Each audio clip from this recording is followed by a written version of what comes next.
No matter your background or education, no matter your looks or your smarts, no matter how successful you may be, all of us, to a number, struggle with insecurity. Even the rich and famous. Oh, we may work hard to hide it, even from ourselves, but it's there. We may be unaware of it, but our insecurities can control us far more than we realize. All of us have experienced hurts along the way of life, or we've made wrong conclusions about our worth based on lies we believe. Witness the great success of Brené Brown's thesis on vulnerability, which has struck a chord within so many of us. It's helped us to see the huge amount of energy we expend to pretend we're okay and we have it all together. Authenticity has become the new norm because now it's okay to embrace our humanity. But can I tell you something?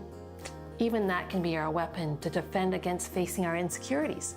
As long as we talk like we're being vulnerable, since that's what everyone else is doing, maybe we can avoid looking at our deepest fears or insecurities. Let me give you some examples.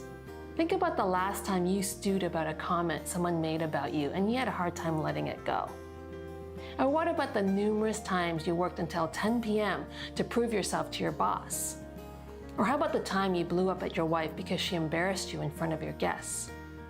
Or how about the dismissive comment you made about a coworker when you realized she was getting rave reviews about her work? In psychology, we have a name for all of this behavior. We call it defending our ego. And I don't mean ego as in puffed up pride, but ego as in our sense of ourself and our worth. When we feel like our ego is being attacked, that is our sense of worth or ability to feel good about ourselves, we'll actually act in ways to make ourselves feel better, even if that means putting down someone else to build ourselves up. Sound familiar? So what can we do about this? First of all, facing the reality of our insecurities is key. Be honest with yourself. Ask others about what they've observed about you, and also ask God for insight. And then name your key insecurities. Are you fearful of rejection? Afraid that you're not good enough? Do you struggle with feelings of failure or being judged by others? Next, begin to notice the times you get triggered. This may take a bit of work, but spend some time tracking all the times you feel bad, or you act reactively, you withdraw, or you can tell your back goes up. Remember, having insight about your triggers and the situations that cause them to rise up will become your roadmap to begin making healthy changes.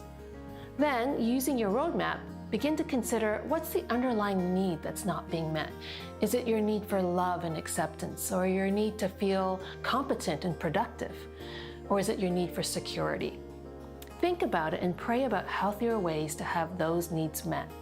For me, a huge part of this means going to God with my fears and insecurities and allowing His love and His positive regard to me to fill the hurting places in my heart. It means that I need to regularly spend time with my Father, resting in who I am as His daughter, allowing the truth of Scriptures to fill my mind. Now, it's one thing to have insight about this, but it's another thing to live it out in my life every day. Until I begin to practice, and notice my triggers and practice better responses, I won't begin to experience a transformation of my mind and heart. My fragile ego will continue to rule. It's as I choose to live out of the truth of my infinite value, yet my broken humanity, that I can find freedom from my ego defenses.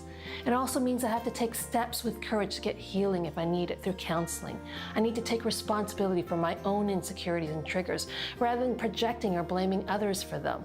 I need to have conversations with my loved ones to ask them for feedback on their observations of me, or I need to read books or listen to podcasts that help me understand my triggers and insecurities.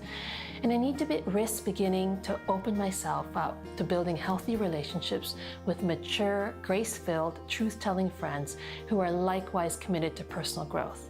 I might need to get professional help if I'm struggling to make sense of my triggers or insecurities, or embark on recovery programs that will help me identify my patterns and why I do what I do. It also means that I commit to a lifelong journey of growth with a growing humility about my fragility as a human being, coupled with my choice to continually access the unbelievable grace and love of God to ground me in the incomparable power of the Holy Spirit to change me. And this is good news. When you feel like a failure or not good enough, You can stop trying to make yourself big enough or capable enough to carry the weight of the world, because God never designed you to do it. Once you realize this, you are finally free to no longer try to be what only God can be.